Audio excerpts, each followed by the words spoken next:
പുതിയതായി വരുന്ന ഒരു പെൺകുട്ടിക്ക് ഒരിക്കലും ഇവിടെ ആരും പിടിച്ചു വെച്ചിട്ട് ഒന്നും ചെയ്യുന്നില്ല. ഈ റിപ്പോർട്ടിൽ പറയുന്ന കാര്യങ്ങൾ ഞാൻ അംഗീകരിക്കുന്നുണ്ട്. അത് പക്ഷെ ഇവിടെ മാത്രം സംഭവിക്കുന്ന കാര്യമല്ല. ഇയാളോട് എവിടെയെങ്കിലും ഒന്ന് ഉറച്ചു നിൽക്കാൻ പറയും. അതായത് പുതുതായി വരുന്ന പെൺകുട്ടികൾ കാസ്റ്റിംഗ് കൗച്ച് നേരിടുന്നില്ല എന്ന് പറയാനും മാത്രം എന്തുണ്ടയാണത്, എന്തുണ്ടയാണ് പലരുടെ ഉള്ളിൽ എന്നുള്ളതാ. പുതിയതായി വരുന്ന പെൺകുട്ടികൾക്ക് നേരെ തന്നെയാണ് കാസ്റ്റിംഗ് കൗച്ചുകൾ ഏറ്റവും കൂടുതൽ നടന്നിട്ടുള്ളത്. അതിന് തെളിവുകൾ വേണോ? തെളിവുകൾ തരാം. ഇതൊരു വല്ലാത്ത മനുഷ്യനാട്ടോ. ഇയാളോടൊക്കെ പോയിട്ട് ഏതെങ്കിലും കാര്യങ്ങൾ ചോദിക്കാൻ നിൽക്കുമ്പോൾ ആ ബുദ്ധിയില്ലാത്ത കുറെ എണ്ണം ഇയാളുടെ പിന്നാലെ മയക്കും പിടിച്ച് നടക്കുന്നു. ഇങ്ങനെയുള്ള ആൾ ഇതിപ്പോ ഒരു കാര്യം പറയുമ്പോൾ ഇത് ഇങ്ങോട്ട് നോക്കി പറയണം, അല്ലാതെ അങ്ങോട്ടും ഇങ്ങോട്ടും ആകാശത്തും നോക്കിയിരിക്കല്ലേ പറയേണ്ടത്. ഇതിപ്പോ ഹേമ കമ്മിറ്റി റിപ്പോർട്ട് കൃത്യമായി എല്ലാതും രേഖപ്പെടുത്തുന്ന 63 പേജുകൾ മാറ്റി വെച്ചത് ഒഴിച്ചു നിർത്തിയാൽ ഇത് തന്നെ മുത്തുച്ചിപ്പി വായിക്കുന്നതിനേക്കാളും വലിയ വലിയ മോശമുള്ള കാര്യമാണ് എന്നാണ് ന്യൂസ് വാർത്തകൾ വായിക്കുന്ന ആളുകൾ പറയുന്നത്. എനിക്ക് ഇയാൾ പറഞ്ഞെന്താ വെച്ചിട്ടുണ്ടെങ്കിൽ പുതിയ കുട്ടികളൊന്നും കാസ്റ്റിംഗ് കൗച്ച് നേരിടുന്നില്ല എന്നല്ലേ. മാളവിക എന്ന് പറയുന്ന ഒരു പെൺകുട്ടി കൃത്യമായിട്ട് 1 വർഷം മുമ്പ് 24 ന്യൂസിന് കൊടുത്തിട്ടുള്ള ഒരു ഇന്റർവ്യൂ ആണ്, ഒന്ന് കാണും. നമ്മുടെ അവസ്ഥയെ മുതലാക്കുക എന്നൊക്കെ പറയില്ലേ. അപ്പോൾ മാളവിക ഒന്നും അറിയണ്ട, അമ്മ അനിയത്തിയും പുറത്തിരുന്നോട്ടെ, ഒരു 10 മിനിറ്റ് മാളവിക ഒന്ന് ഇവിടെ നിന്നാൽ മതി എന്ന് പറഞ്ഞു.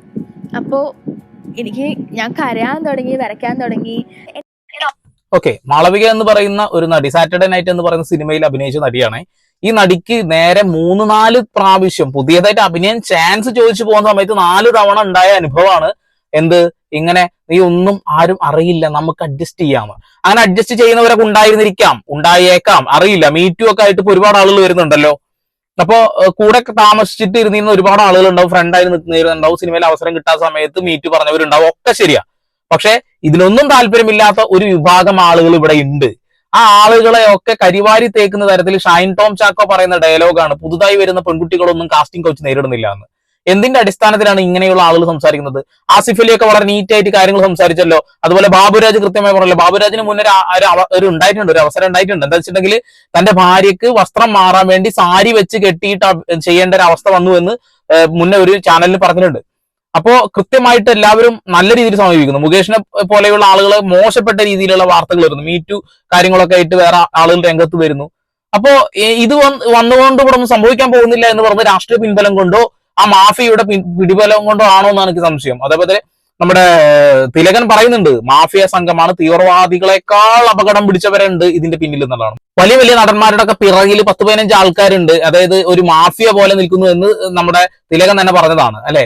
ഇപ്പൊ മാളവിക കൃത്യമായിട്ട് ഈ കാര്യത്തിന്റെ ഒരു ക്ലാരിഫിക്കേഷൻ തരുന്നുണ്ട്, അതൊന്ന് കേൾക്കാം. ഞാൻ ഓഡിഷന് വരാമെന്ന് പറഞ്ഞു. ഇവർ എന്നെ ഫുൾ സെറ്റപ്പിൽ ഇന്നോവ കാറൊക്കെ വിട്ടു. അപ്പൊ നമ്മുടെ വീട്ടിൽ ഇന്നോവ കാറൊക്കെ വന്നു, നമ്മുടെ വീട്ടിൽ കാറൊന്നും ഇല്ല. ഇന്നോവയിൽ വന്നു, ഞാനും അമ്മയും അനിയത്തിയും കൂടിയിട്ടാണ് പോയത്. തൃശ്ശൂർ ഭാഗത്ത് എവിടെയായിരുന്നു ഓഡിഷൻ, നമ്മളെ കൊണ്ടുപോയി. അപ്പോൾ ഒരു ചില്ലിട്ട റൂമായിരുന്നു, ഞാൻ അതിൻ്റെ ഉള്ള ഓഡിഷൻ ചെയ്യുക. ഒരു അരമണിക്കൂറോളം ഇയാൾ എന്നെ ഓഡിഷൻ ചെയ്യിക്കുന്നുണ്ട്. ഈ ചില്ലിട്ട റൂമിന്റെ പുറത്ത് കൂടെ എനിക്ക് കാണാം, പുറത്ത് എൻ്റെ അമ്മയും അനിയത്തി ഇരിക്കുന്നത് എനിക്ക് കാണാം. ഞാൻ ഭയങ്കര ഹാപ്പിയാണ്, കാരണം എനിക്ക് ഫൈനലി കിട്ടാൻ പോവല്ലേ. അപ്പോൾ കുറേ ഷൂട്ട് ചെയ്ത് കഴിഞ്ഞപ്പോൾ ഇയാൾ എൻ്റെ അടുത്ത് പറഞ്ഞു, മാളവിക മുടി കുറച്ച് പാറിയിട്ടുണ്ട്, അവിടെ ഡ്രസ്സിങ് റൂം ഉണ്ട്, മാളവിക പോയിട്ടൊന്ന് ഹെയർ ശരിയാക്കിയിട്ട് വരുമെന്ന് പറഞ്ഞു. അപ്പോൾ ഞാൻ ഓക്കെ സാർ എന്ന് പറഞ്ഞിട്ട് ഞാൻ ആ റൂമിൽ പോയി. ഞാൻ റൂമിൽ പോയിട്ട് ഹെയർ ചെയ്തുകൊണ്ടിരിക്കുമ്പോൾ ഇയാൾ പെട്ടെന്ന് എന്നെ വന്ന് ബാക്കിൽ നിന്ന് പിടിച്ചു. അത്യാവശ്യം നല്ല പൊക്കും തടിയൊക്കെ ഉള്ള ഒരാളാട്ടോ. അപ്പോൾ ആ ഒരു മൊമെന്റ് നമ്മൾ പറയും, നമുക്ക് റിയാക്ട് ചെയ്തുകൂടെ, അല്ലെങ്കിൽ ഉന്തി മാറ്റി ഓടിക്കൂടെ എന്നൊക്കെ പറയും. പക്ഷെ ചില സമയത്തുണ്ടല്ലോ നമുക്ക് റിയാക്ട് ചെയ്യാൻ പറ്റില്ല, നമ്മളിങ്ങനെ വേറെങ്കലിച്ച് പോകും. അത് തന്നെയാണ് സംഭവിക്കുന്നത്. പല ആളുകളും പേടിച്ച് ആ ഒരു സമയത്ത് ഈ പെൺകുട്ടി ഇറങ്ങി ഓടിയിട്ടുണ്ട് പേടിച്ചിട്ട്. പക്ഷെ ചില ആളുകൾ എന്താണെന്ന് വെച്ചിട്ടുണ്ടെങ്കിൽ ഭയം കൊണ്ട് എന്ത് ചെയ്യണമെന്നറിയാതെ വഴങ്ങി കൊടുക്കേണ്ട അവസ്ഥ ഉണ്ടാകാം അല്ലേ. അപ്പൊ ഈ പെൺകുട്ടി ഇപ്രായമല്ല, ഒന്നുകൂടി പ്രായം ചെറുതാണ്, ഒന്നുകൂടി എന്താ പറയാ ആരോഗ്യം കുറവുള്ള ഒരു സമയമാണ്. ആ ഒരു സമയത്താണ് ഇത്തരം കാര്യങ്ങൾ ചെയ്യുന്നത്. അതായത് ഫേക്ക് ആയിട്ടുള്ള ഓഡിഷൻസ് നടത്തുക, പെൺകുട്ടികളെ കൊണ്ടുവരിക. ഈ പെൺകുട്ടിയൊക്കെ കൃത്യമായിട്ട് കേസുമായി മുന്നോട്ട് പോവുകയാണെങ്കിൽ അത്തരം നായിക്കാട്ടങ്ങളെ അറസ്റ്റ് ചെയ്യാൻ കഴിയുമെന്നുള്ള കാര്യത്തിൽ ഒരു തർക്കവും വേണ്ട. സിനിമ എന്ന മേഖല ഒരു കുത്തകയാണ്, അത് ഞങ്ങളുടെ മാത്രമാണ് എന്ന് ധരിക്കുന്ന ഒരു മാഫിയ ഇവിടെ വളരുന്നുണ്ട്, പ്രവർത്തിക്കുന്നുണ്ടെന്ന് എല്ലാ മലയാളികൾക്കും അറിയാം. സ്ത്രീകൾ ഇതിന്റെ പിന്നിൽ വളരെ മോശപ്പെട്ട രീതിയിൽ ഒരുപാട് അനുഭവങ്ങൾ ഉണ്ട് എന്ന് നമുക്ക് എല്ലാവർക്കും അറിയാം. പക്ഷെ കൃത്യമായിട്ട് ഇത് പുറത്തേക്ക് പറയാനുള്ള ധൈര്യമില്ലായ്മയാണ് എല്ലാത്തിനും കാരണം. ഇപ്പൊ WCC പോലെയുള്ള ഈ പെൺകുട്ടികൾക്ക് വേണ്ടി, സിനിമയിലെ സ്ത്രീകൾക്ക് വേണ്ടിയിട്ടും പുറത്തുള്ള എല്ലാവർക്കും വേണ്ടിയിട്ടും പണിയെടുക്കുന്ന അസോസിയേഷൻ അവരൊക്കെ ഈ ഒരു വിഷയത്തിൽ ഇതിന് മുന്നിട്ട് നിന്നിരുന്ന ആളുകളൊക്കെ പിൻവലിഞ്ഞു എന്നുള്ളത്. അവസരം കിട്ടുമ്പോൾ അവരും പോവുക. അപ്പൊ അതൊന്നല്ല ശരിക്കും വേണ്ടത്. എന്തായാലും കൃത്യമായ ഇടപെടലുകൾ കേരള സർക്കാർ നടത്തണം. 63 പേജുകളിലുള്ള ആളുകളുടെ പേരുകൾ പുറത്ത് വിടണം. കാരണം ഇനിയും മറ്റുള്ള നടന്മാരെ സംശയത്തിന്റെ മുൾമുനയിൽ നിർത്തുന്ന അവസ്ഥയിലേക്ക് ആരെയും അടുപ്പിക്കാൻ കഴിയാത്ത രീതിയിൽ പേടിയോട് കൂടിയിട്ട് ആളുകൾ കാണാം. അത് അവർക്ക് വളരെ മോശപ്പെട്ട രീതിയിലുള്ള കാര്യങ്ങളാണ്. മുന്നോട്ട് പോകുമ്പോൾ ഒരു ബുദ്ധിമുട്ടാണ്. ഇപ്പോ കുറെ ആളുകൾക്ക് ഫാൻസ് അസോസിയേഷൻസ് ഉണ്ട്. അവരെ ഒന്നും അറിയാതെയാകാം ഒരു പക്ഷെ ഇപ്പൊ അവർക്ക് വേണ്ടി സംസാരിച്ചു കൊണ്ടിരിക്കുന്നത്. അവരൊക്കെ തെറ്റ് ചെയ്തവരാണെങ്കിലോ ഒന്നും അറിയില്ല. മാളവിക പറഞ്ഞു തീർന്നിട്ടില്ല, ഒന്നുകൂടി കേൾക്കാം. അന്ന് ഞാൻ ഇത്രയും ഇല്ല, ഇതിലും ചെറുതാ. അപ്പൊ ആളെ പിടിച്ചപ്പോൾ എനിക്കിങ്ങനെ വരയ്ക്കാൻ തുടങ്ങി. ഞാൻ ഒരു കൈ കൊണ്ട് ആളെ തട്ടി മാറ്റാൻ നോക്കുന്നുണ്ട്, എനിക്ക് പറ്റുന്നില്ല. അപ്പൊ ആൾ എൻ്റെ അടുത്ത് പറഞ്ഞു, മാളവിക ഇപ്പൊ ഒന്ന് മനസ്സ് വെച്ച് കഴിഞ്ഞാൽ മാളവികേനെ അടുത്തത് ആൾക്കാർ കാണാൻ പോകുന്നത് മഞ്ജു വാര്യരുടെ മോളായിട്ടായിരിക്കും. നമ്മുടെ അവസ്ഥേനെ മുതലാക്കുക എന്നൊക്കെ പറയില്ലേ. അപ്പോൾ മാളവിക ഒന്നും അറിയണ്ട, അമ്മ അനിയത്തിയും പുറത്തിരുന്നോട്ടെ, ഒരു 10 മിനിറ്റ് മാളവിക ഒന്ന് ഇവിടെ നിന്നാൽ മതി എന്ന് പറഞ്ഞു.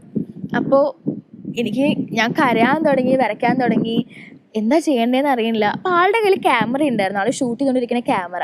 അപ്പോൾ ഞാൻ ആ ക്യാമറ തട്ടി താഴെ ഇടാൻ നോക്കിയപ്പോൾ ആൾ ക്യാമറ പിടിക്കാൻ നോക്കിയൊരു ഗ്യാപ്പിൽ ഞാൻ ഒന്നും നോക്കാതെ ആ ഗ്ലാസ് വിൻഡോ തുറന്ന് പുറത്തോട്ട് ഞാൻ കരഞ്ഞു ഓടിയിട്ടുണ്ട്. അപ്പോൾ കരഞ്ഞു ഓടിയപ്പോൾ അമ്മയ്ക്കും അനിയത്തിക്കും എന്താ സംഭവം ഒന്നും മനസ്സിലായിട്ടില്ല. ഞാൻ കരഞ്ഞു ഓടി റോഡിലെത്തിയപ്പോൾ ഫ്രണ്ടിലൊരു ബസ് വരുന്നുണ്ട്. ആ ബസ്സിലോട്ട് ഞാൻ ഇപ്പോഴും അത് പറയുമ്പോൾ എനിക്ക് പേടി. ആ ബസ്സിലോട്ട് ഞാനിങ്ങനെ ഓടി കയറി ചെയ്തേ. എൻ്റെ അമ്മ എഴുതി അപ്പോഴേക്കും വേഗം ബാക്കിൽ വന്ന് കണ്ടക്ടറെ കൈ കൊട്ടി വിളിച്ച് ബസ് നിർത്തി ബസ്സിൽ കയറി. ഓക്കെ, ആ ബസ് എങ്ങോട്ടാണ് പോകുന്നത് എന്ന് പോലും അവർക്കറിയില്ല. ഏതോ ഒരു ബസ്. പെട്ടെന്ന് ആ ഒരു റിയാക്ട് ചെയ്യാൻ എന്താ ചെയ്യേണ്ടതെന്ന് അറിയില്ല. കാരണം ഒരു പുരുഷൻ ഈ ഒരു രീതിയിൽ തന്നെ സമീപിക്കുന്നത് ആദ്യമായിട്ടാണ്. അത് വളരെ മോശപ്പെട്ട രീതിയിൽ പിറകിൽ നിന്നും വന്ന് കെട്ടിപ്പിടിക്കുന്നു. അയാളുടെ ആരോഗ്യത്തിന്റെ ഉള്ളിൽ കിടന്ന് ഇങ്ങനെ മുറുകിക്കൊണ്ടിരിക്കുകയാണ്. എന്ത് ചെയ്യണം എന്നറിയില്ല. എന്നിട്ട് ആള് പറയാ, ഒരു 10 മിനിറ്റ് സഹകരിച്ചിട്ടുണ്ടെങ്കിൽ നാളെ മഞ്ജു വാര്യരുടെ മകളായിട്ട് അഭിനയിക്കാൻ, പിന്നീട് അങ്ങോട്ട് വെച്ചടി കയറ്റമായിരിക്കുമെന്ന്. അങ്ങനെ സപ്പോർട്ട് ചെയ്യുന്ന ആളുകൾ ഉണ്ടായിരിക്കാം. പക്ഷെ ഈ ഒരു പെൺകുട്ടി എന്തോ ഭാഗ്യം കൊണ്ട് അവിടെ നിന്ന് ഓടി രക്ഷപ്പെടുകയാണ്. സത്യം പറയാനിട്ടുണ്ടെങ്കിൽ അതൊക്കെ ആ ഒരു സമയത്ത് തന്നെ പുറത്തേക്ക് പറയണമായിരുന്നു. ആരാണ് എന്ന് കൃത്യമായിട്ട് അറിയുന്നെങ്കിൽ മൊബൈൽ ഫോണിൽ വിളിച്ചിട്ടാണ്, കോണ്ടാക്ട് ചെയ്തിട്ടാണ് ഇവർക്ക് ആ ഒരു ഓഡിഷന് വിളിക്കുന്നതൊക്കെ ചെയ്യുന്നത്. കൃത്യമായിട്ട് എന്ത് ചെയ്യണമായിരുന്നു? അത് പോലീസിൽ അറിയിക്കുക തന്നെ വേണം. പക്ഷെ ഈ കുട്ടി പറയുന്നത് വെച്ചിട്ടുണ്ടെങ്കിൽ എല്ലാവർക്കും പെട്ടെന്ന് ആ ഒരു മൈൻഡ് വരണമെന്നില്ല.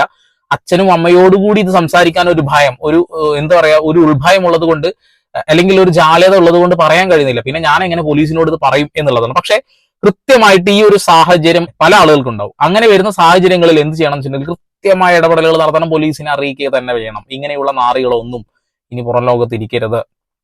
വളരെ സിമ്പിളായിട്ട് ഇവരൊക്കെ ജയിലിൽ നിന്ന് ഇറങ്ങി വരും എന്നുള്ളതാണ് ഇതിൽ ഏറ്റവും വേദനാജനകമായിട്ടുള്ള കാര്യം.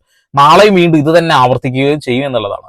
സിനിമാ ലോകത്ത് തന്നെ ഇപ്പൊ ദിലീപിന് വലിയ രീതിയിലുള്ള ആരോപണങ്ങളൊക്കെ ഉണ്ട് അല്ലെ. ആ ആരോപണങ്ങളൊക്കെ താണ്ടിക്കൊണ്ട് അദ്ദേഹം ഇപ്പോൾ സിനിമയിലുണ്ട്. ആ ഒരു കേസ് ഇപ്പോഴും മുന്നോട്ട് പോയിക്കൊണ്ടിരിക്കുകയാണ്. കൃത്യമായിട്ട് ഒന്നും നടക്കുന്നില്ല. എന്ത് നടക്കാത്തത് കൊണ്ടാ? പണമുള്ളവനും സ്വാധീനമുള്ളവന്റെയും കേസൊക്കെ അവിടെ ഇങ്ങനെ കിടക്കും, അല്ലാത്തവൻ ജയിലിൽ കിടക്കും. അത്രയേ ഉള്ളൂ. പാവപ്പെട്ട ആളുകളൊക്കെ ചിലപ്പോൾ ചെയ്യാത്ത കുറ്റത്തിന് പോലും ജയിലിൽ കിടക്കുന്നവരുണ്ടാവും. അപ്പൊ ചെയ്ത കുറ്റം പോലും തെളിയിക്കാൻ നമ്മുടെ പ്രോസിക്യൂഷൻ കഴിയുന്നില്ല എന്നുള്ള കാര്യമാണ് എനിക്ക് വളരെ എന്താ പറയാ, ഒരു ഇന്ത്യൻ പൗരൻ നിലയ്ക്ക് നമുക്ക് ഒരു നാണക്കേട് തോന്നുന്നില്ലേ? അത് ഇങ്ങനെയുള്ള കാര്യങ്ങളിലാണ്.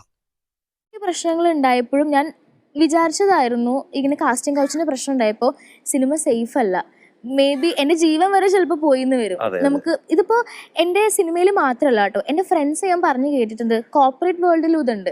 നമുക്ക് പ്രൊമോഷൻ കിട്ടണമെങ്കിൽ നമ്മൾ മാനേജറിൻ്റെ കൂടെ നമ്മൾ അഡ്ജസ്റ്റ്മെൻറ്റ് നിൽക്കണം. അത് കോർപ്പറേറ്റ് വേൾഡിൽ. അപ്പോൾ എല്ലാവരുടെയും, സിനിമ മാത്രമല്ല എല്ലാവരുടെയും കുട്ടികൾ ഫേസ് ചെയ്യുന്നൊരു പ്രശ്നമാണ് ഈ അഡ്ജസ്റ്റ്മെൻറ്റ് എന്ന് പറയുന്ന ഈ ഒരു വാക്ക്.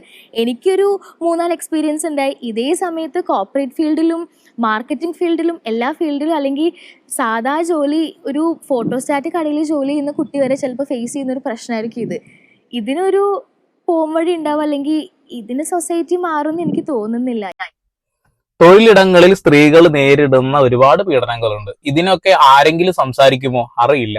പണം വാങ്ങി ഇത് ഒഴിവാക്കുന്ന പെൺകുട്ടികളും ഇല്ല എന്നൊന്നും ഞാൻ പറയുന്നില്ല. കാരണം ഒരുപാട് കേസുകൾ അങ്ങനെ സിനിമാ മേഖലയിൽ തന്നെ ഒരുപാട് മീറ്റു കേസുകൾ ഒരുപാട് വന്നിട്ട് അതൊക്കെ തുടക്കത്തിൽ ന്യൂസ് ചാനലുകൾ ചർച്ചയാവുന്നു, അത് കഴിയുന്നു. അല്ലാതെ അതിന്റെ ഫോളോ അപ്പ് ഒന്നുമില്ല.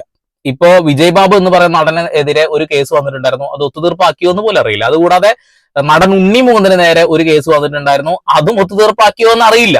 അത് ഒത്തുതീർപ്പാക്കുകയാണോ എന്നൊന്നും അറിയില്ല. കാരണം ന്യൂസ് ചാനലുകൾ പിന്നെ ഇത് ചർച്ചയാവുന്നില്ല എന്നുള്ളതാണ്.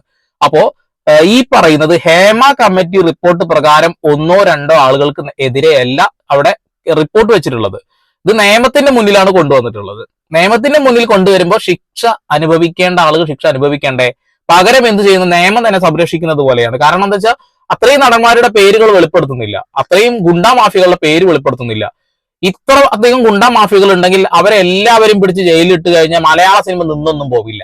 ആദ്യം തന്നെ പറയാം, മലയാള സിനിമയിലേക്ക് എത്താൻ ആഗ്രഹിക്കുന്ന ഒരുപാട് പുതുമുഖ സംവിധായകരും പുതുമുഖ നടീ നടന്മാരും ഒരുപാട് ആളുകളുണ്ട്. അവർക്ക് എത്താൻ കഴിയാത്തത് ഈ മാഫിയ കാരണം.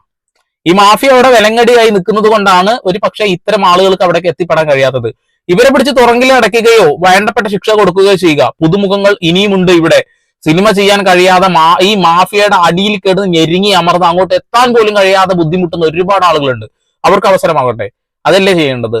ഒരിക്കലും ഇത് കോടതിയാണോ തടഞ്ഞു വെച്ചത് അല്ലെങ്കിൽ സർക്കാരാണോ തടഞ്ഞു വെച്ചതെന്ന് അറിയില്ല. അത്രയും ആളുകളുടെ പേരുകളും മറ്റു വിവരങ്ങളും പുറത്തേക്ക് അറിയിക്കാതിരിക്കുന്നത് ശരിയല്ല. എല്ലാവരുടെയും പേരുകൾ പുറത്തു വിടണം. ഇപ്പോ ഇരയാക്കപ്പെട്ട പെൺകുട്ടി ആരാണ് ഏതാണ് എന്ന് എല്ലാവർക്കും അറിയാം, അല്ലെ? ആ പെൺകുട്ടിക്ക് വേണ്ടി എല്ലാവരും സംസാരിക്കുന്നുണ്ട്. പക്ഷെ ഇരയായ പെൺകുട്ടികളെ, ഇരയാക്കിയ ആളുകളെ കുറിച്ച് പിന്നീട് വലിയ ചർച്ചകളൊന്നുമില്ല. അത് വളരെ മോശമല്ലേ? അപ്പോ ഇങ്ങനെ അനുഭവിച്ച പെൺകുട്ടികൾക്ക് ഉണ്ടായ ഈ ദുരനുഭവം അത് ഉണ്ടാക്കിയ ആളുകളുടെ പേരുകൾ പുറത്തു വിട്ടിട്ടുണ്ടെങ്കിൽ മാത്രമാണ് നമുക്കൊരു വിശ്വാസം വരുള്ളൂ. കാരണം ഈ ഒരു സർക്കാർ എന്താ വെച്ചാൽ ഇങ്ങനെയുള്ള ആളുകളുടെ പേരൊക്കെ മറച്ചു വെക്കുന്നു, അതെന്തുകൊണ്ട് പുറത്തു വിടുന്നില്ല എന്ന ഒരു വിശ്വാസം വേണമെങ്കിൽ പുറത്തു വരിക. ഏതെങ്കിലും നട്ടലുള്ള ഏതെങ്കിലും ഒരു മാധ്യമ പ്രവർത്തകന് നിങ്ങളുടെ കയ്യിൽ ആ ലിസ്റ്റ് ഉണ്ടാവുമല്ലോ, കിട്ടിയവരുണ്ട് എന്നല്ലേ പറയുന്നത്, നിങ്ങൾക്ക് പോലും ധൈര്യം ഉണ്ടാവില്ല ആ ഒരു പേര് പുറത്തേക്ക് വിടാൻ. അത്രയേ ഉള്ളൂ. അപ്പൊ ഷൈൻ ടോം ചാക്കോ ഇങ്ങനെ ഒരു കാര്യം പറഞ്ഞപ്പോഴാണ് ഞാൻ ഈ ഒരു ക്ലിപ്പ് തെരഞ്ഞു കണ്ടെത്തുന്നതും ഈ വീഡിയോ ചെയ്യുന്നതും. കാരണം പറഞ്ഞ പുതുമുഖങ്ങൾക്ക് യാതൊരു തരത്തിലുള്ള ഇത്തരത്തിലുള്ള കാര്യങ്ങളില്ലാന്ന്.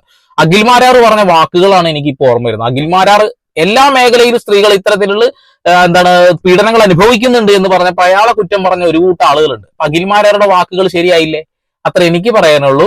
സിനിമയിലുണ്ട്, സീരിയലിലുണ്ട്, നാടകത്തിലുണ്ട്, എന്തിനു പറയുന്നത്, എവിടെ തൊഴിലെടുക്കുന്ന അവിടെ ഒക്കെ സ്ത്രീകൾക്ക് ഈ പ്രശ്നങ്ങൾ അനുഭവിക്കേണ്ടി വരുന്നുണ്ട്.